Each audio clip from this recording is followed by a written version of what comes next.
Tết. Chúng ta tiếp tục những buổi chia sẻ kinh nghiệm tu tập vấn đáp. We continue our hàng tuần. schedule to Cái đề tài share our experience and ask questions. Mừng xuân Giáp Thìn. The topic of this week is to celebrate the 24 Dragon Lunar New Year 2024. Đề cập đối với lại mọi cái hoàn cảnh, mọi cái tình huống, mọi cái nhân duyên, đối với lại thiền tâm, đối với đạo pháp, đối với lại con đường giải thoát.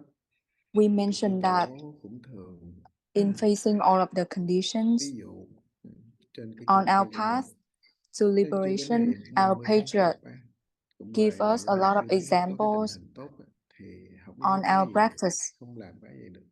Tại vì tin tức chưa có đến cái ngày cuối. Nếu tin tức của chúng ta công phu chưa đến cái rốt ráo, when our practice hasn't reached its fruition, anything we said is still just a dream. No matter how good we are with our practice, we're still in delusion. Tất cả đều nói lên cái sự công phu tu tập, cái sự thao thức trăn trở của những người có cái chí xuất trần, cái tâm giải thoát. Thì đó là cái pháp môn tham thiền. Hai cái điều kiện căn bản cho người hành giả. The two basic conditions for the Zen practitioners is to believe in their mind and to maintain the doubt. Tin tự tâm và khởi nghi tình. Chỉ có hai điều kiện căn bản có và đầy đủ thôi.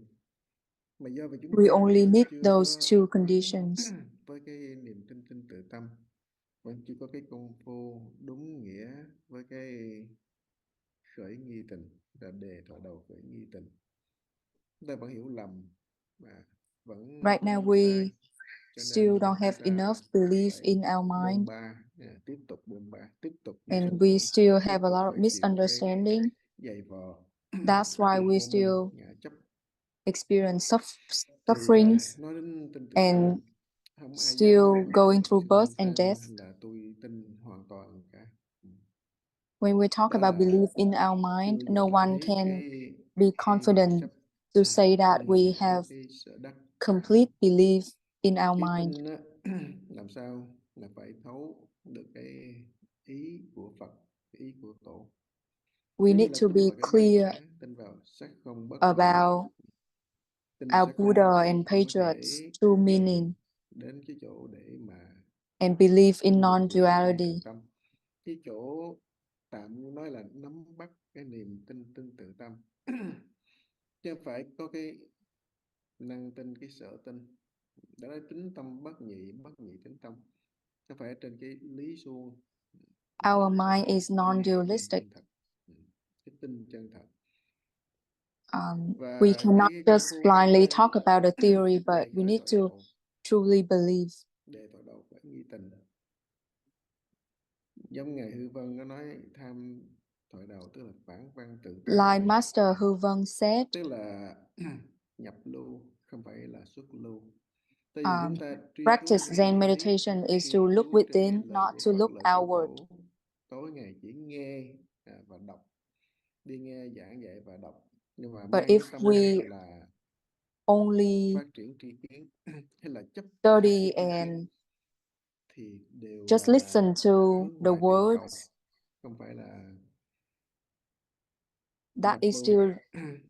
that's still considered looking outward, because we still have something to gain, to seek and fear. Bảo vệ cái tri kiến của mình, tri thức của mình, bảo vệ cái sai lầm của mình. Giống như cái người con mà thất lạc, người cha thất lạc người con cả 50 năm, rồi người con chỉ biết đi ăn mày, ăn xin. Like an example that a father lost a child for many years, and then the child became a beggar, when the child meets his dad, who was very wealthy, the child doesn't want to tell the dad that he's his kid because he's too afraid that his dad is not gonna accept him. Tới mà ông kêu người hầu tới dẫn đem về, bắt nó đem về. Mà khi mà thấy bắt nghĩ là chắc thế nào cũng chết, cho nên xỉu. Even when the dad told the servant to bring the kid home, ta đâu có làm gì đâu mà ta chỉ đem nhận the về kid con mà sợ không thought tin that the xỉu dad ở trên đất. want to Ông cha biết bring con him mình home thì to mê kill muội. him and Đứa con was mình very nó scared. bị chấp tâm quá nặng. And the father realized that his child is in delusion and could not believe that he is his dad. Cho nên thôi để cho nó tự do đi. Rồi ông cha So he let his child be mà ông cởi cái áo on his own. Bỏ hết tất cả những cái quyền quý cao xa mà bận cái đồ rách ở dơ, cầm đồ hốt phân cái chổi và cũng lăn la đi làm việc giống như nó, đi tìm tới gần nó làm quen. Then the father used a skillful means by letting go of all of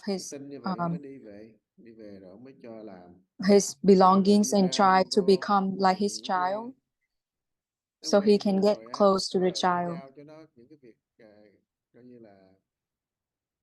Quyền hạn, giao cho nó tất cả những cái trách nhiệm, giao nó giống như là quán xuyến trong ngoài, dần dần cái nó đã quen và thuần thục á. And gradually the father was able to get close to the child and get the child to follow him. Then when the right time comes, he finally exposed to the child that he's his father and let him inherit all of his wealth. So this example is to say that our self-nature contains all of the wealth and all of the things we need, but we don't believe in it.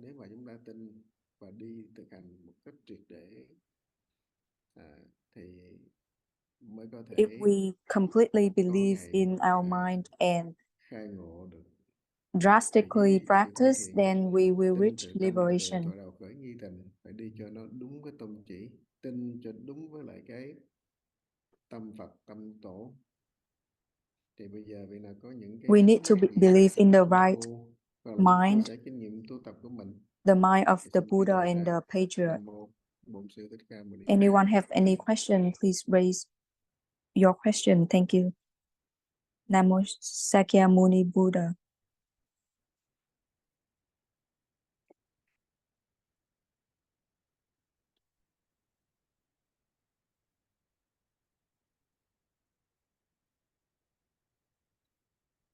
Bài kim yếu. Nam mô Bổn sư Thích Ca Mâu Ni Phật. Con kính Namo Sakyamuni Buddha, the teachers and our Dharma friends. Cho chúng con rõ để ứng dụng trong cái công phu cũng giống như là cuộc sống hàng ngày. Con xin đáp thầy. Can you give more example, more explanation about the worldly knowledge? Trong kinh Đại Bát Niết Bàn, một hôm these are mentioned in the Niết Bàn Sutra. Tỉnh pháp. Nói tại sao? One day Phú Lâu Na asked the Buddha, có điên đạo tưởng mà lại không có phiền não. Why the saints has illusion but don't have affliction, while sentient beings have illusion and affliction? Thì lúc đó Phú Lâu Na mới nói thì thế gian đó là chúng sanh á, nói con trâu cũng là con trâu, bậc thánh cũng nói trâu là trâu, mặt trăng là mặt trăng, mặt trời là mặt trời, ngựa là ngựa, người là người, nhà cửa, vân vân, tất cả bậc thánh cũng nói giống như là chúng sanh. Thì đó không phải là điên đạo tưởng chứ là cái gì? The sentient, the saints say the same thing Cái as the tưởng sentient nó being? có tới hai thứ.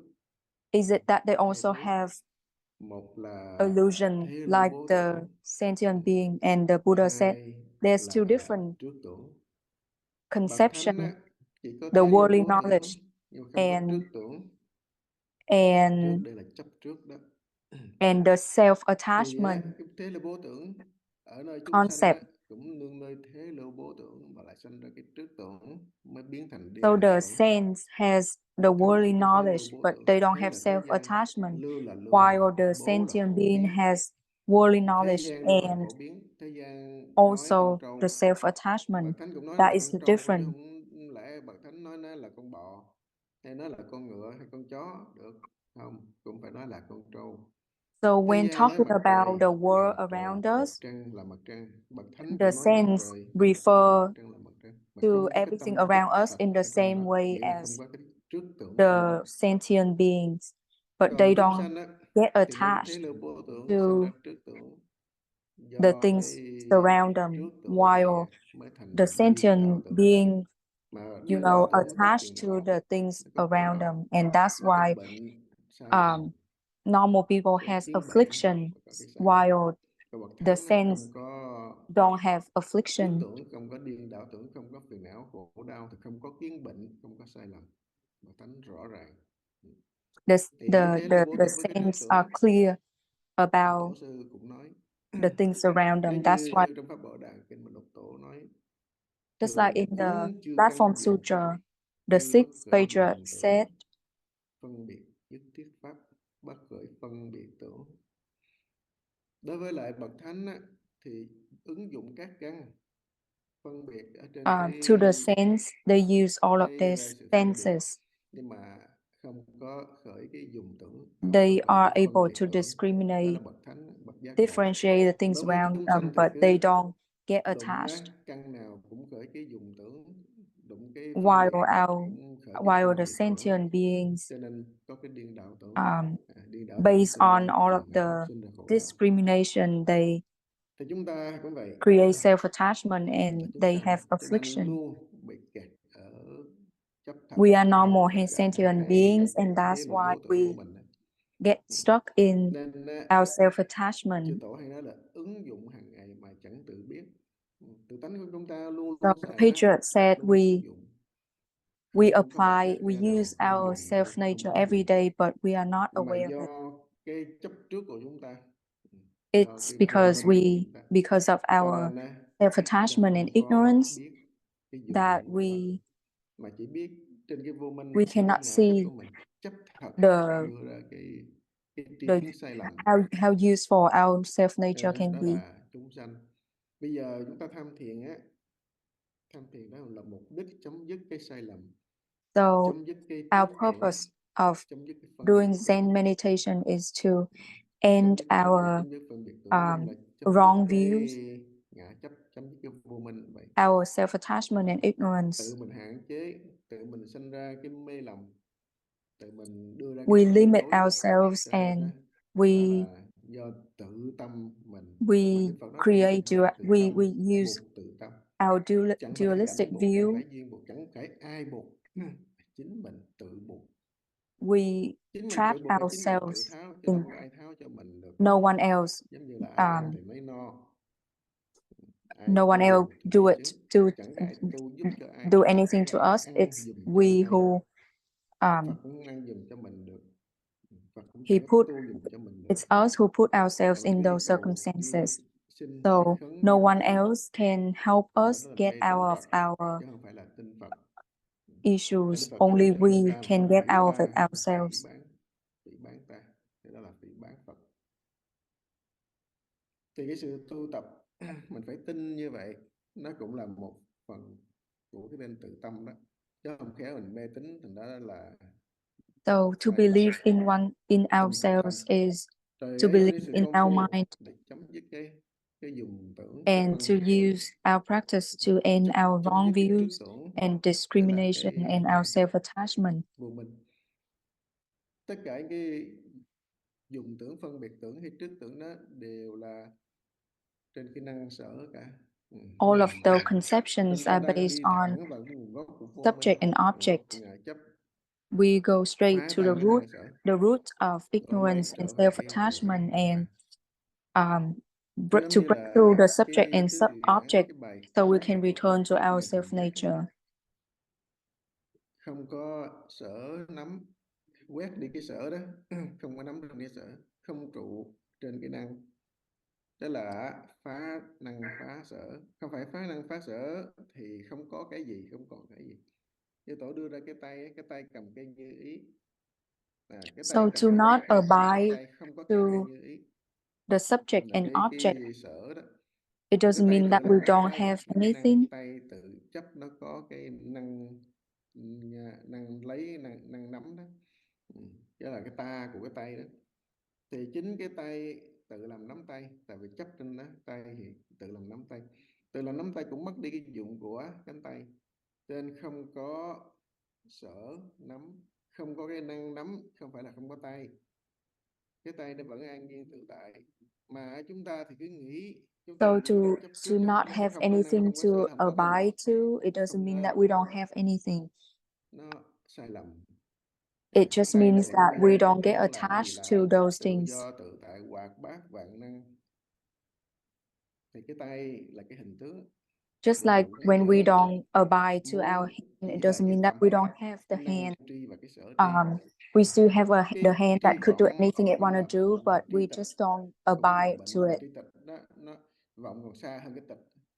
Tri vọng rồi tri tịch. Mà tri tịch đã phá rồi, bỏ rồi, không có cho cái tri tịch là cái công phu được, không có cho cái tri tịch là cái chỗ thành tựu được. Nó vẫn nằm trên vô minh, vẫn nằm trên năng sở, vẫn nằm trên cái chấp thật, vẫn còn trên cái trước tưởng, trên cái dùng tưởng, phân biệt tưởng. Cho nên quét cái tịch lặng. So we should not abide to the quietness and think that we already reached liberation when we are in the realm of quietness. Tự biết cái tự biết cũng chẳng khác nào giống như là cái tay làm nắm tay, cho nên phải quét luôn cái tự biết đó đi. Quét là tự biết thì nghĩ rằng là không còn biết. We need to break through that quietness, or even break through our own self-knowledge. Tự tánh luôn luôn rõ ràng.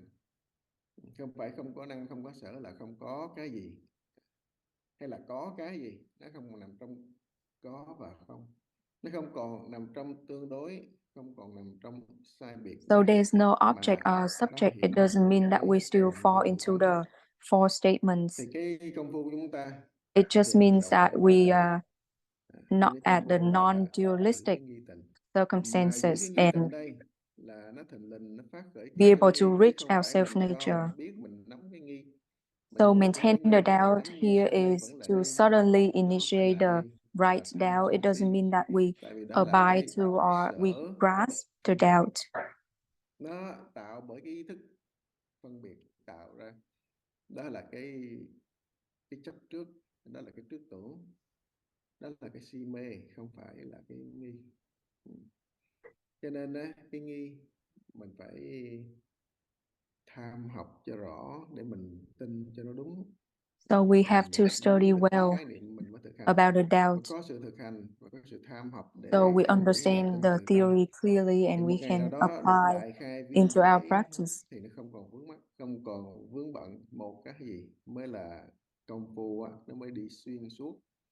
So that one day when we are completely clear about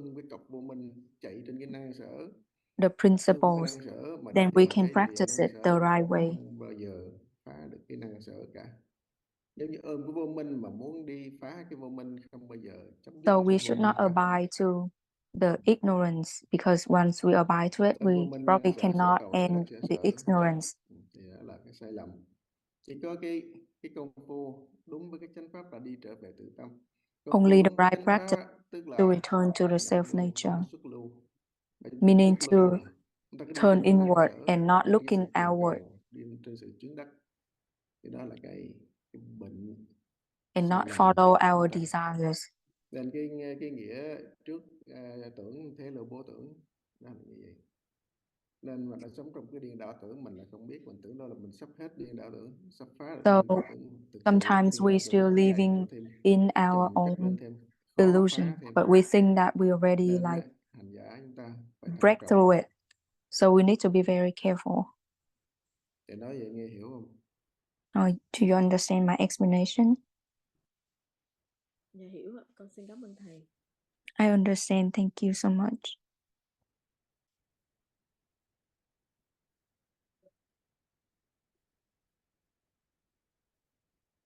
Cái trước tưởng là họ hỏi, mở máy ra hỏi lại để nghe ở âm thanh bên ngoài, hỏi lại cho mọi người cùng nghe.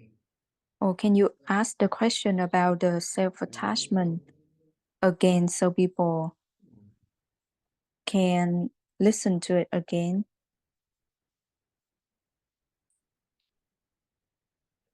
Dạ, Nam mô Bổn sư Thích Ca Mâu Ni Phật. Con kính bạch thầy, con không hiểu rõ cái chữ Nam mô trước tưởng đó Shakyamuni là trước là chấp trước Buddha. trước tưởng hay là trước là trước sau trước tưởng?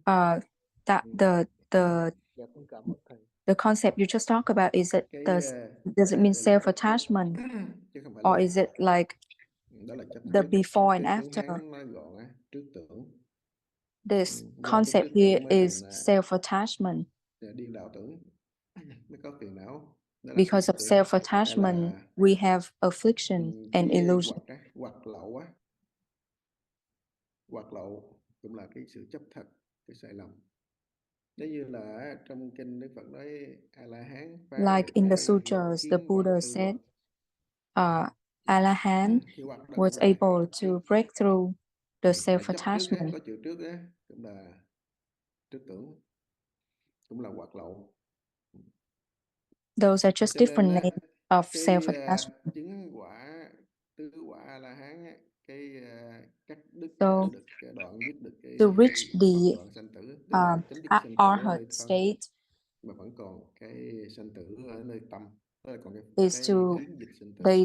they are able to Mà end chứng A La their Hán birth cũng and là death, but they phá still kiến hoặc và tư hoặc. is within the birth and death of the mind. Thì cái thấy á, cái hiểu biết, cái tư duy á, thấy tư là cái tư duy đúng hay là cái thấy đúng, nó không còn Their kẹt trong view or cái đúng sai tương đối. Đó the là way they kiến hoặc và tư brainstorm phá, things thì đó are là not chứng được A La Hán hoàn toàn, limited in the phá cái thân nhân ngã chấp, duality, then mà they còn kẹt trong cái pháp reach chấp là cái sở the chứng sở đắc, thì là arhat kẹt. state. Thì đó cũng là However, hoặc they lậu, are cũng là still trước, trapped in chấp trước. the subject and object.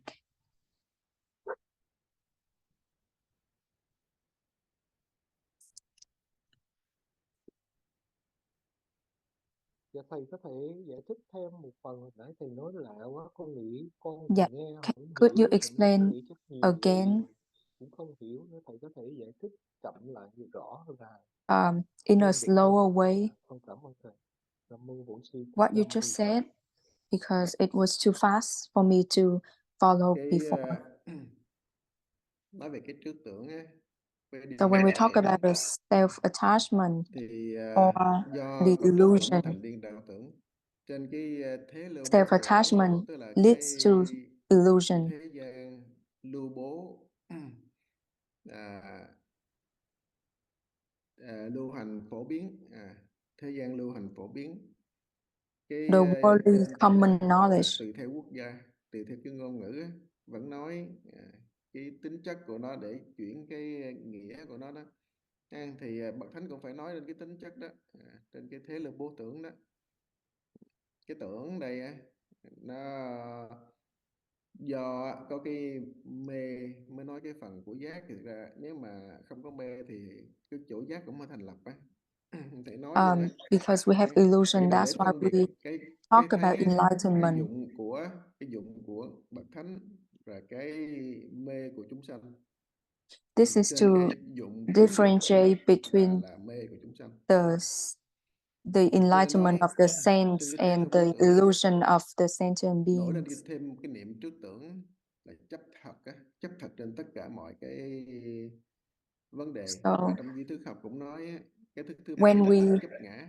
Đó là when we trước talk tưởng là about chấp ngã, mà chấp the cái gì? worldly knowledge, Thức thứ some tám á, people start to have self-attachment thật ngã chấp niệm là chân, cái chân ngã của nó, because they chân thật của nó đó. consider those as real. Chấp thứ thứ tám thì là bao trùm hết tất cả vạn vật vạn hữu, thân tâm thế giới không ngoại á, thì nó chấp tất cả. The master said about mentioned about the seventh consciousness and the eighth consciousness, where people thinks that everything is real. Phân biệt tưởng, do cái trước tưởng rồi cái đưa ra cái suy nghĩ phân biệt tưởng, thì mới sinh ra đủ thứ sai lầm, because of their self-attachment, they have discrimination, and that leads to a lot of provisions, duality, happy, sadness, happiness, sadness, etc. Thì nói cái phần tưởng đây, trước tưởng đây cũng nói từ thân lẫn tâm, từ cái trước tưởng gọi như là thô tế luôn. Nên trong kinh Viên Giác cũng nói. So when we talk about self-attachment, we talk about the raw perspective and the sophisticated perspective as well. Tức là ngã tướng, nhân chúng sanh tướng, thọ giả tướng, thì là đều là trên cái ngã chấp thô đến tế, cũng đều là like when we talk about all of the forms, like the form of self, the form of sentient beings, đối với and all other forms, they are still attachments. Cái phương tiện mà Đức Phật dạy. So the Buddha used different skillful means to teach us. Like in the Nikaya Sutra, the Buddha said when people reach the arhat state, they could end the normal people self-attachment, but they still get stuck on, they still abide to what to gain. They still they are still limited within the subject and object. So they still have like a little self-attachment of the saint, but this self-attachment is different from the sentient being. Chứng quả sơ quả tu đà hoàng, là từ đó tiến lên chứ không có thụt lui trở lại chúng sanh được. So to enter the state of a saint, meaning you're not gonna revert back to your previous state. Một lần một kiếp sinh lại. Chứng tam quả thì là bất lai, không có sanh lại nữa, hết kiếp là thành A La Hán. Here the teachers mention about different stages where you could reach that will help you to not revert back to the previous lower stage. Chưa thấu được bậc hậu lao quan, phải tiếp tục công phu nữa, gặp thiện tri thức khai thị nữa, thì đó mới phá được cái bậc hậu lao quan, thì mới là ngộ tổ sư thiện. So even if we reach those stages, we keep practice and have to try to find like what the wise teachers to finally reach the Hoa Thua. Cũng là chấp trước á, chấp trước thì cũng là cái vô minh. Thì vô minh với ngã chấp ấy, thì cái sự tham thiền của chúng ta nè là phá cái vô minh. So our Zen practice is to break through the ignorance and the attachment. Cái gốc của đó là here we don't just to end from the branch, we end at the root. Phá cái vô minh, nghi tình là phá vô minh. Mà hiện tại chúng ta nghi tình á thì vẫn còn the right now is to end trên cái ignorance. phải đầu sở tham. Thực sự ra cái nghi tình nó vẫn là cái nhất niệm vô minh. Nhưng mà cái nhất niệm vô minh này nó sẽ giúp cho chúng ta phải so actually the doubt is still vô minh là lợi dụng á, the one ignorant thought, cũng gọi là cái lợi dụng cái phương tiện bát nhã. But we actually take advantage of this one ignorant thought thì tham cho đến as a Prajna means một niệm muôn năm một niệm cho đến lúc đạt đến cái công phu ngày so ngày. when we practice to the point where we only have one thought and one thought every day, đó cũng là đến công phu thời đầu. Cũng là cái niệm that gì? means Cái niệm we reach nghi tình, the cái niệm Hoa không Tu có practice. cái phân biệt, không có cái chấp trước. Tại nghi thì đâu So có phân biệt, đâu có chấp trước. the Còn thought phân of biệt mà doubt, có cái nghi thì the doubt là is phải to kỹ rồi. Đó là not phân have biệt, any đã là chấp trước discrimination rồi. and no Nên phải khởi self-attachment. được cái chân nghi. Bây giờ chúng ta đang tham thiền, tập tham thiền thì mới khởi được cái chánh nghi thôi. Chánh nghi của When thiền we là vẫn còn nghi, vẫn còn phân biệt, practice, vẫn còn vọng we tưởng, vẫn còn still chấp have a trước. lot of Nhưng mà illusions mình and có discrimination. cái dở, nó hay nắm cái dòng tưởng chứ không có chịu nắm được cái công phu. Nó cái trầy trật hoài công phu chứ không phải là nắm được So công phu. our mistake is Do that we không nắm được cái normally công phu, nó không khởi được cái cling on to our chân illusion nghi. instead of cling on Không to the biết mình practice. nghi, hay là gọi là And cái because we tâm don't tham, công phu ngàn ngày. Công we phu ngàn don't ngày là nó hold khởi on to our practice, that's cái why we duyên couldn't initiate the right doubt. thống thiết sinh tử, niềm tin tự tâm. Nếu mà nó đầy đủ, tự động nó phát khởi. Mà When nhiều we năm have như vậy mà không có enough phát khởi, phải belief tự in nó our mind and have a strong determination phải to break through tự and the birth quán and xuyến, death, then tham học lại. Phải làm sao phải eventually rõ the ràng. Khi doubt nghe is thì gonna be nghe nhiều lắm, initiated. hiểu biết ghi nhớ nhiều lắm, nhưng mà hiểu không đúng, nhớ không có được No matter how much minh bạch rõ we ràng, learn, cho how nên much hành we không listen có to, được trọn vẹn. if we Nên nó don't rất là oan uổng diligently sự tu practice, tập của mình. it's Nên still tại sao not mình phải đi tham học? Tại it's tham still học not là gonna work. It's Đức just Phật gonna be a Đức Phật waste. làm Bồ Tát, phát cái Bồ đề tâm hành, Bồ Tát hạnh, Bồ Tát đạo, tham học hết tất cả. Học Phật pháp từ So ở we need nơi to tất cả chỗ nào có chánh pháp là học, chứ không có phân biệt. we Người đó need to là make a vow quỷ to hay người đó learn the right người dharma đó là and người study as hay người hard đó là as trời. hard and as Bất chấp possible to practice điển mà chánh pháp diligently. trời tham học, trên mới có cái mà thí cái mạng mình cho quỷ giả xóa ăn để mà nghe pháp, nghe được một bài pháp. Like sacrifice everything Thì Phật cũng vậy, just Tổ cũng vậy. Nhờ có just cái to be tâm able to chân learn thiết the đó, right dharma. Mới hành đúng với chánh pháp giải That thoát. sincere Hành đúng chánh pháp mind, giải thoát that rồi sincere xa lìa heart cái trước tưởng, will help cái us kiến hoặc to cái tư hoặc, get the right dharma xa lìa cái trần sa hoặc vô minh. and help us to stay away Cho nên from cái trước chấp trước hay the world là mistakes and illusions. cái vô minh ngã chấp á, tất cả đều là cái lời nói để diễn tả cái bệnh và cái sai lầm của mình. These are just words to phải làm sao describe our dùng được cái phương illness tiện and bát mistakes, nhã đó để khởi được cái quán chiếu bát nhã, thành tựu and được we cái have to tự tánh bát find nhã. a way to Đó là use these cái skillful nỗ lực của means người to tham học, người tu tập. reach the prajna, Thì nói vậy nghe rõ không? and that is the responsibility of the Zen practitioner. Dạ và thầy có nghe rõ. Are you Nhưng clear? mà thầy có đưa cái ví dụ cái nắm tay á, thầy nói lẹ quá con không hiểu. Yes, I was cái able to cái hear tay nó clearly. nắm và When you cái như mentioned ý about con nghe không the không hand rõ. Con grasping thầy things, từ bi giải thích từ từ cho con để I nói kind of lại được. get lost a little bit. Could you Dạ, please Nam mô Bổn Sư explain Thích Ca Mâu a Ni little Phật. bit slower? Chữ tri của ngài quyền giác ha. There is a Tức poem là mình này là luôn luôn trên cái năng sở tương đối này, saying trên that we thế gian có năng sở normally tương đối là mình học Phật are pháp on cho là xuất thế subject, gian mình ta object, lại and nắm cái năng duality. sở tương đối. Mà năng sở tương đối, Đức Phật nói đó là cái nguồn gốc của vô minh, căn bản của And vô the minh. Buddha said subject and object Nên is mình the trên root of lăng nghiêm á, ignorance and the đó là cái gọi là cái tri kiến cause á, of tri kiến lập birth tướng, and death. tức vô minh bổn, tri kiến vô kiến tự tự niết bàn.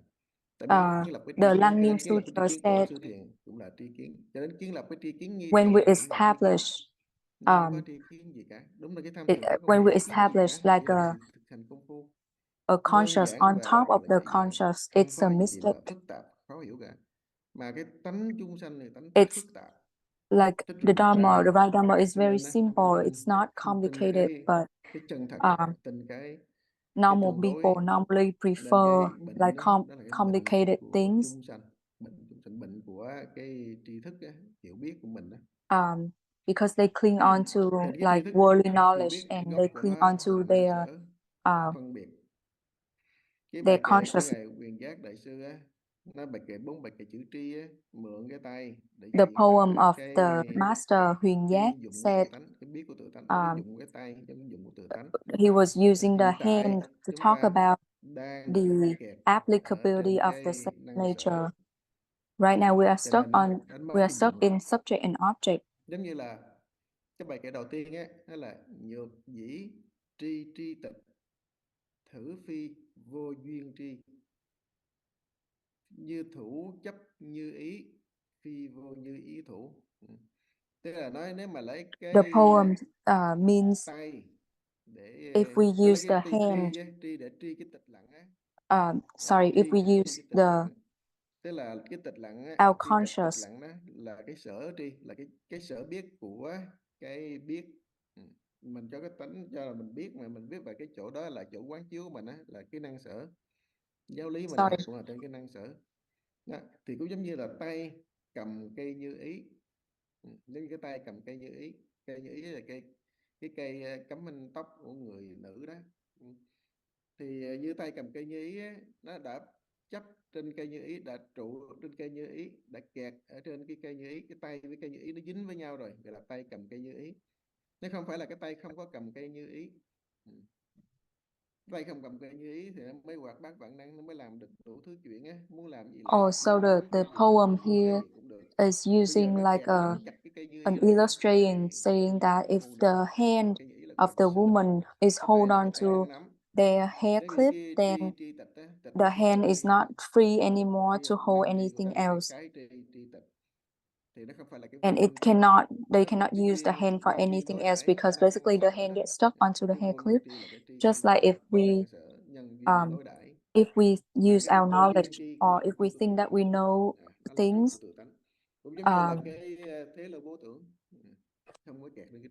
then we get stuck in our knowledge. We think that we know things and we were not able to open ourselves up to see our true nature. Cái tay kẹt trên cái nắm, có Phật nắm và cái tay nắm đó, giống như trên năng với sở vậy đó, của cái tri. Thì bài kệ thứ hai, khi mà khi mà quét được cái sở tri rồi thì mình cho mình có cái linh tri, có cái năng tri á. Rồi nhược dĩ tự tri tri này, chứ là mình tự tri mà tự tri biết mình có cái linh tri, biết mình có cái năng tri thì vẫn còn And cái biết á. the second poem, cái trước tưởng á, như thủ tự tác quyền. Tức là thử phi vô duyên tri, như thủ tự tác quyền. Nhật chỉ tự tri tri, thử phi vô duyên tri, như thủ tự tác quyền. Phi thị bất quyền thủ, chẳng phải là tay không có làm nắm tay, tay không có làm nắm tay mới là hoạt bát vạn năng. Chứ giờ trụ vào cái nắm tay không làm cái gì được, chỉ có đánh lộn thôi, chỉ có giọng người ta, đánh người ta thôi, chứ đâu làm gì được không, tại tay làm nắm tay rồi.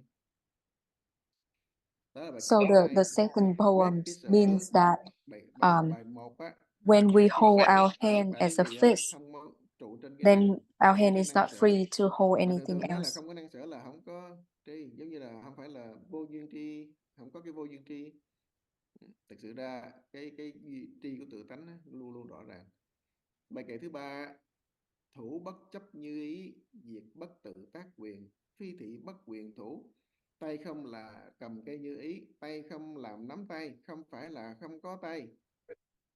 Dĩ thủ an nhiên cố, cái tay vẫn an nhiên, vẫn tự tại, hoặc bác bạn đang tay nó vẫn là tay, chứ không nói là cái khác được, không thể là chân được, đúng không? Dĩ thủ an nhiên cố, bất đồng ư thố giác, không giống như là cái sừng thỏ đâu có sừng đâu.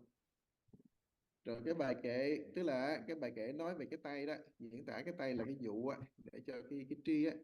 Cái bài kệ thứ tư nói lên cái tri rõ hơn để cho người ta hiểu á, ta nắm bắt á, để mà tin tự tâm, để mà tu, chứ không phải là gì hết á, phải mở thêm cái So here in some the master mentions about the four poems from the patriarch bất tự where they tri. use the example of Không the có tự hand tri, to talk không phải about là vô tri, our self-knowledge không phải là vô tri. and our attachment to our Tự tánh self-knowledge. là nó luôn luôn rõ ràng, tự tánh luôn luôn rõ ràng.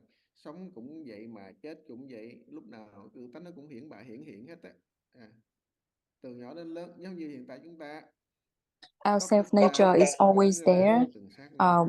Móng tay chúng ta vẫn whether còn when we ra was từng young sát or na. when we Những get tế bào old. chúng ta trên cơ thể chúng ta mỗi già đi, thay đổi dần đi trong từng sát na. Mình đâu có hay, mình đâu có biết đâu.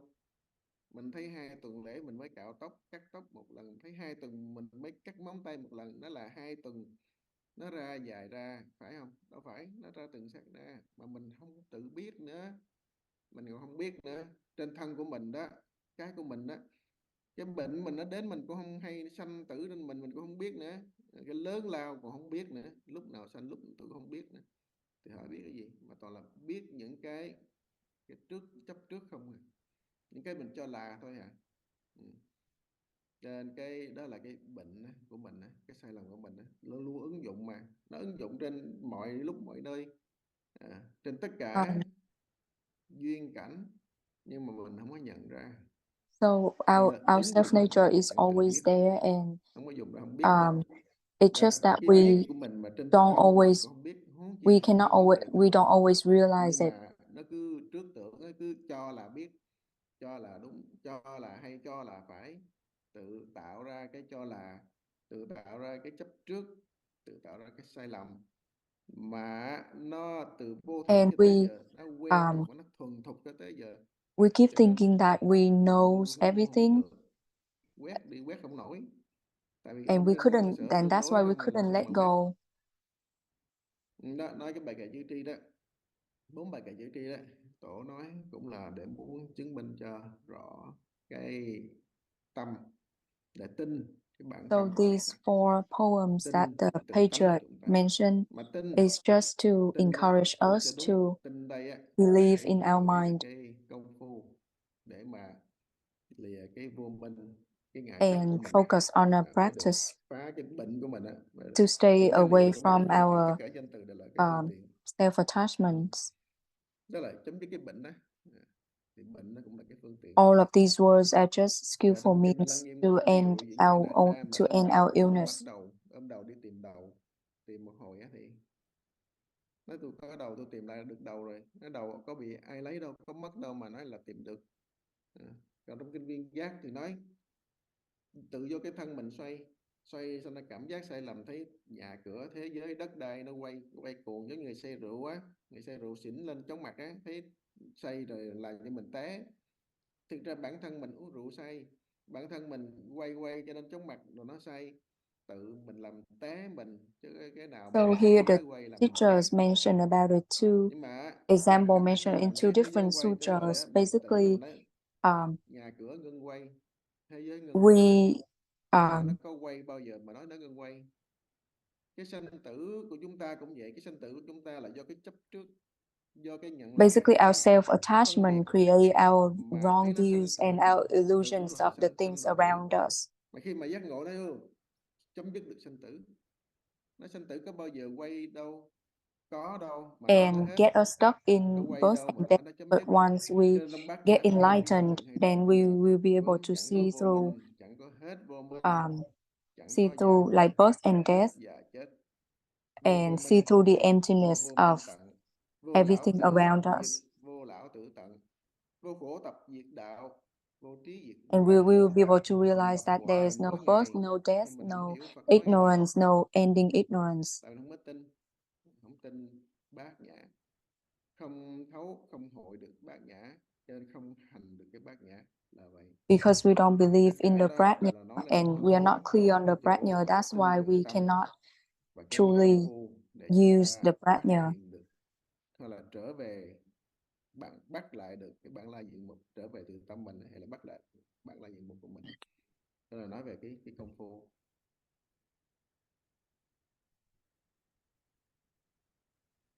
Rồi vậy Minh Trí nghe rõ không?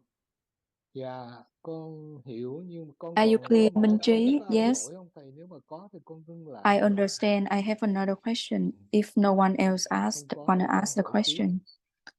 My next question is, Dạ thưa thầy, thầy nói khi mà vô minh tận thì không when có you cái sanh thì không có cái tử, không tử thì không sanh. no Vậy birth, thì no cái death, không tử không sanh đó đối với cái tự tánh của no mình thì cái tự tánh nó nói là bất sanh bất tử, vậy làm sao mà mình thấy nó được là nó còn tồn tại hay không tồn tại, hay là nó không có dướng mắt vào trong cái sanh tử, we dướng mắt say vào trong that cái không our nào, self-nature mà nói là nó has biến no đổi ending không and ngừng no không, rồi làm sao mình beginning, chứng minh được nó là cái gì thầy? and it's Dạ beyond con cảm ơn space thầy. and time, then how can we prove Chỉ có that, ngộ mới prove rõ hết what tất it cả, is?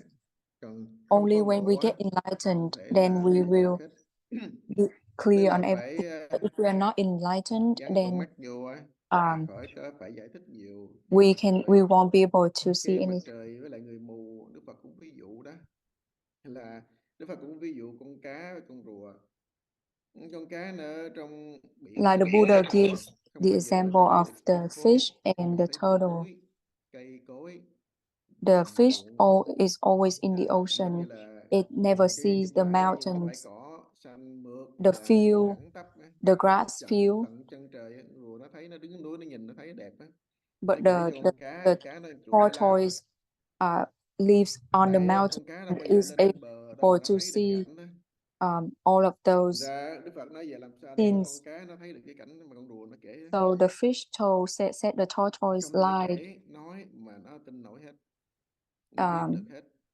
Basically, like Con rùa we hay là can, một the con cá nó tortoise nằm trên cannot núi, nó just lên bờ thở được không just khí á, um, nó ra khỏi nước tell ra mới the biết fish mà đó what do it phải is. The ngộ. fish has really has Họ to đấu đá experience it trong itself. bụng mê trong chim bao thì Just chỉ like we need biết to be trong enlightened tương to đối thôi, be biết able trong to trừu tưởng, trong cái ngài see cấp bậc through thôi, làm everything. sao mà biết được cái tự tánh. The moment we Chỗ này là still một not cái khác, chứ enlightenment, không có nói get to khác là enlightenment, we still can only lấy kiến see văn giác things tri để luận cái within viên our giác tánh, giải thích illusion cái and viên giác tánh ignorance. thì cái viên giác tánh trở thành kiến văn giác tri. Tại vì không phải là cái để giải thích, không phải cái để mình muốn hiểu, These are not things to mà cái này phải ngộ thôi. explain on or Muốn Phật to là phải tham thiền, là phải tu understand. và phải tin là mình Um, đang these are things that we can only bị cái ngã chấp see cản through when lại, we get enlightened. thì lúc đó mình mới mới muốn chấm dứt. Tức là mình phải hiểu mình bệnh, biết mình bệnh, mình đang bệnh đó, We need to bệnh mới trị bệnh, chứ mình recognize that mình we cho are là sick, mình mạnh đó, mới là ghê. so that Mình we will sai mình cho là mình đúng không mới là sợ, mới là reach đáng for sợ. the medicine if we think like Nên we are not sick cái điểm này á, and we think that Đức we're Phật cũng right. đã rất Then là that's a very scary thing. tận tâm hết sức giải thích 49 năm nói. The Buddha Trong dedicated kinh Pháp His Hoa Đức Phật cũng 49 ví dụ years giống như to ông cha explain là all these Dược things. Vương á, và phẩm coi như là dược, hình như là dược thảo dụ đó. Ví dụ về thuốc đó thì á, ông cha là ông thầy thuốc giỏi, mấy đứa con á, nó cũng biết, In one of phải the không? sutra, the Rất Buddha nhiều căn cơ, phải gives nói rất là nhiều an căn cơ, example thượng trung about hạ có hết. Phật đã the king of giải thích hết, medicine. chứng minh hết. Giống như 4 cái phẩm đầu nói cho thượng căn thượng trí, đi vào đó để mà tin ngay cái coi như là trí huệ Phật á, tri kiến Phật á, thì lúc đó có thể đi nhập vào được tri kiến Phật. Mà không có tin nên á, cũng tin mà không chịu hành á, còn yếu. Giống như mấy đứa con á, nó cứ ỷ lại cha nó là thầy thuốc giỏi, nó đâu có ngán đâu thèm uống thuốc đâu, The đâu nó father xài hết trơn rồi biết. who is the Gà kêu master of gà, all the con gà medicine, nào and cũng biết, all the van children xin uống thuốc đi uống thuốc đi re mà cũng không chịu nữa. just rely on his Nên dad, tử đế lắm, saying có that his father ai is nói thôi về a uống master of thuốc tây hết, medicine, and những cái all pháp the Phật children dạy. just Ông cha ông nấu thuốc um, mê trên kệ don't trên bother giường, đi khắp to mọi nơi, use the khắp nơi hết. medicine, even though Rồi ông đi the xa, father ông đi qua bên nước khác, use báo người nói vậy. everything he has to make the Bao giờ con medicine biết for the là children. ông chết rồi.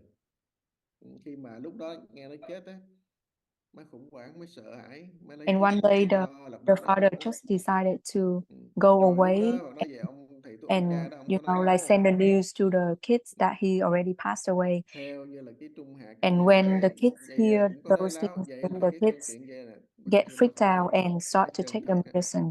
Tại vì cái bất sanh bất diệt nói là cái chân thật, nhưng mà đối với là chúng sanh thì không có tin cái chân thật, phải dùng ra mọi cái phương So tiện this example is just to say để that mà độ chúng sanh á. the Buddha Lúc đó mấy đứa con mới uống thuốc, mà khi uống thuốc hết bệnh thì nó mới would tin cái lời explain của cha nó, mà khi to hết the bệnh rồi cha nó trở về. beings, but they don't believe in what he says, so he need to use Thì skillful đó means là to cái get ví dụ, um rồi còn những cái ví dụ á, to cho cái trình độ khác nữa. to Đến follow. tả kinh, chép kinh, cung kính, giữ gìn kinh điển cũng là cái duyên để mà gặp được Phật pháp, gặp được chánh pháp. Nên á, cái bát nhã là cái rốt ráo cuối cùng, nhưng là cái phương tiện, tất cả phương tiện để nhiếp cho tất cả chúng sanh á, vào So cái the bát nhã prajna trước. is the ultimate Từ vào được cái bát nhã, means tin được tự tâm, như là hành thâm bát nhã, tin bát nhã, rõ bát nhã, the hành ultimate được bát goal nhã, for us to mới reach. ngộ được cái tự tánh bát nhã. Chứ còn tin trên cái năng sở tương ưng Only thì when we những can cái ngã practice chấp on the prajna, then we các cái would be thông able minh to mới được realize khởi được the cái bát nhã. our self-nature Khởi được prajna. cái phương tiện bát nhã, đừng nói là đến quán chiếu bát nhã. Nên cái học Phật cái sự tham học nó rất là quan trọng. 所以舍苦就很重要。Dạ, So our practice is very Trí nghe important. hiểu không? Do you understand? Mà mất rồi không nghe gì nói hết. Dạ, kính bạch thầy, con xin trình lên một cái. Thầy nói con hiểu, vậy có phải là con đang là cũng như cái người có đầu mà bây giờ nói là mất đầu, đang tìm đầu không thầy?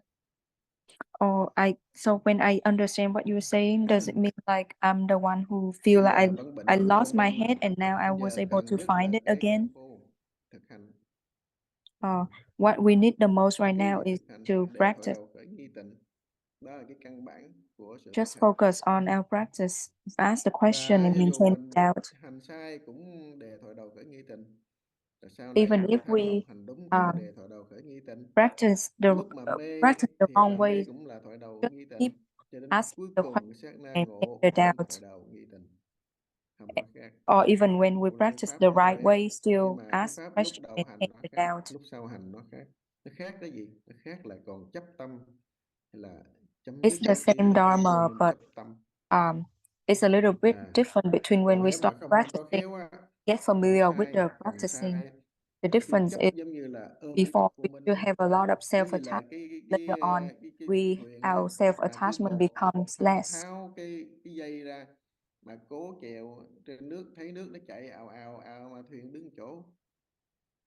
Cũng giống như là Đức Phật ví dụ á, cái cọc vô minh cắm xuống cái sợi dây nó cột với mũi con bò, mà sợi dây là dây ý thức. Cột á, cái ngã chấp nó dính nó đó, cho nên nó có đi cách mấy, đi xung quanh, đi lả cả chân nó đi cũng không có rời khỏi cái cọc cắm xuống dưới đất. Cái cọc là cọc vô minh. Cái sợi dây nó lỏng lỏng, nó chạy Here the chạy master hoài. also Cái give tâm đó là tâm another mà nó example đi that the bướm Buddha bám, nó mentioned hành quá chừng hành, about và cuối cùng cũng không có rời we khỏi are cái cọc vô minh. we are Là vô limited sở, and we are ngã trapped chấp. by our ignorance. And that ignorance is created by our self-attachment, dạ, subject and con object. rất là biết ơn thầy. Dạ, Nam mô Bổn Sư Thích Ca Mâu Ni I Phật. am Con cảm ơn so thầy. grateful for your words. Namo Shakyamuni Buddha. Thank you, teacher.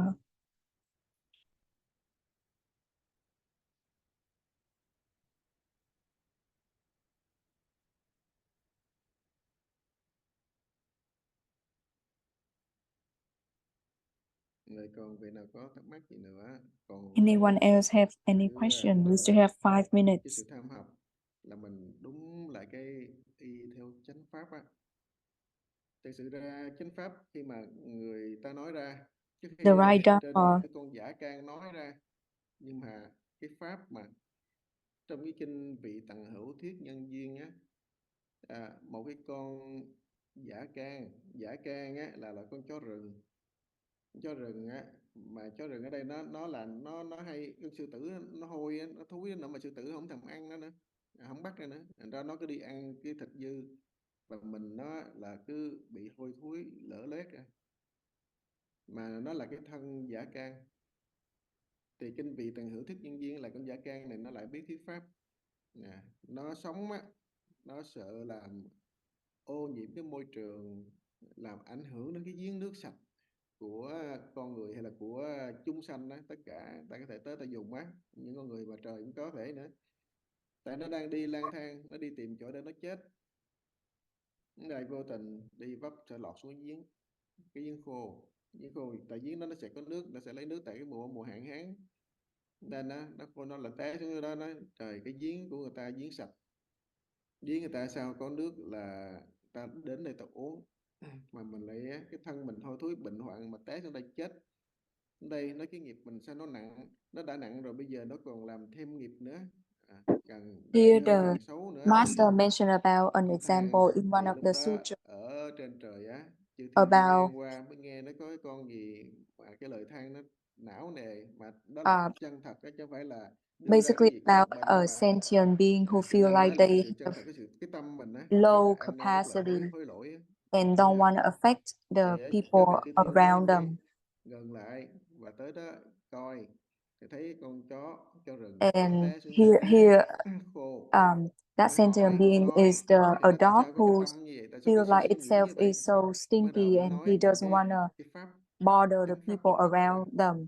And the heavenly nói being từ cái vô could minh, từ see cái ngã through chấp, từ how cái đoạn compassionate tu the tập dog vân vân và is, vân vân. Thì nói tới and đâu á, chư they thiên come cái phương to pháp tới give đó, người ta uh, mới tất cả to dồn lại listen to the và dog đem những giả can lên trên giving the mặt đất Dharma talk. và thỉnh giả can nói pháp cho nghe. Thính pháp mà nó là con chó ghẻ, nhưng mà đâu có vì con chó ghẻ mà coi thường đâu. Even Chánh pháp the dog là is y like pháp bất y nhân, chỗ này nó cái hiện cái nghĩa like y pháp bất y nhân rất là rõ ràng. is stinky and Giả not can nói cái healthy. pháp đâu phải là bình thường đâu. The heavenly Còn being rất don't là look cao, down on it, nói cái pháp là phải kính but trọng cái still pháp, chứ very không phải là kính respect trọng giả can đâu, mà kính trọng pháp. the Chư dog thiên mới cởi bớt những and cái want áo the dog của to mình, give áo the khoác á, Dharma.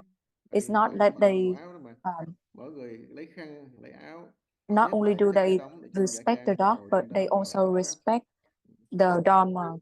Thì khi mà thuyết pháp á, chư thiên ta nghe ta tán thán vô cùng, ta kính trọng pháp sư á, ta muốn cúng dường cái vật thực của cõi trời cho giả can nó ăn. Ăn đây, cái thân tôi là cái thân súc sinh, cái thân này tôi chỉ ăn thịt thúi, còn trái cây cơm ngon, rượu quý đó tôi đâu có ăn uống gì được đâu, cho nên cái nghiệp khổ của tôi là như vậy. Cuối cùng không có nhận, bỏ đi. Thì cái and then đó the nói heavenly đại khái beings để kinh give truyền nhân duyên nói lên offerings cái to ý là gì? the Ý dog, là but then the dog vì pháp didn't chứ accept không vì it because he doesn't thiên think nhiên that he hoàn could cảnh, không phải vì cái người use those hay offerings. là vì bậc thánh hay là So người kiến this thánh giả example mù, is không gì cả. Cái chánh just pháp này đem saying đến that, giác ngộ. Và cũng chính ở trong everything we do is kinh for the right Bát Dharma. Nhã, cái It phẩm doesn't đầu mean quyển đầu tiên nói cái whoever pháp Bát Nhã. it doesn't mean like we Cái Bát discriminate Nhã đem đến the xá person lợi, who gives the người tu Dharma pháp and mới how xá they lợi là based người on tu how tại they gia look mới thành tựu. outside. Nhưng mà giờ người đời á, All we need to quý xá care lợi, is we need to không có biết focus cái and Bát Nhã, treasure không biết cái pháp thân right xá lợi, Dharma. cái We need to chánh pháp xá treasure the lợi, mà Prajna chỉ đuổi trên cái nhục thân and xá not lợi, just thì cái hành just tướng xá lợi, follow thậm the chí khi không form, phải là xá lợi, the tại appearance. vì đủ theo âm thanh sắc tướng. Mà Kinh Kim Cang nói những Not sắc just kiến ngã, follow những âm thanh cầu the ngã, sound, hành tà the bà, forms, năng kiến Như Lai. Cái but chạy theo âm thanh instead sắc we have tướng, to chạy theo cái tiếng đồn, to chạy theo cái tự cho là, chạy theo cái sự phân biệt, recognize the tức là chạy true theo cái ngã Dharma chấp của and mình không biết. Cuối cùng appreciate không and nhận được treasure chánh the pháp, true Dharma. mà nhận cái pháp tương đối, cái pháp sanh diệt, không phải là cái Phật pháp. To make sure we get the right Dharma and not the dualistic Dharma. Không phải là cái Phật pháp. Nếu quan uổng. Thì đó là cái chia sẻ hôm nay. Bây giờ hết giờ.